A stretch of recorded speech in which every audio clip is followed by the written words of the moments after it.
Welcome to Not Milk Never Milk. Subscribe if you're lactose intolerant. You start by confirming exact GPU model and Windows build so you fetch the correct package. Once done, download the latest GeForce Experience or standalone driver to a known folder. Make a system restore point and record any custom GPU profiles you want to keep. Next, open Device Manager and prepare to uninstall the existing driver. This avoids conflicts. Do not skip cleanup. Remove overlays, stop background GPU tasks, and close games to ensure the installer runs without interference. You should reboot into safe mode and run display driver uninstaller if remnants persist. That eliminates hidden conflicts. Once the system is clean, boot normally, run the Nvidia installer as administrator, and select Custom with Clean Install to reset driver settings. While installing, watch for optional components and uncheck telemetry if you prefer.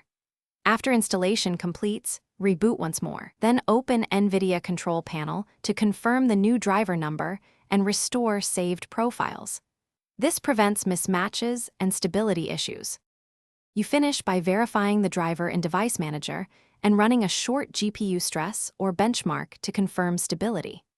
If problems persist, roll back to the previous driver, try a known good older version, or update your motherboard BIOS and chipset drivers. These can affect GPU behavior. Make sure Windows Update isn't auto-installing a conflicting driver.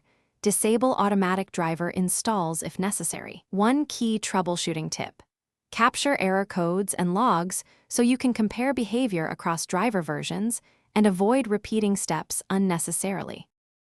Thanks for watching. If this was helpful, leave a like and consider subscribing. See you next time.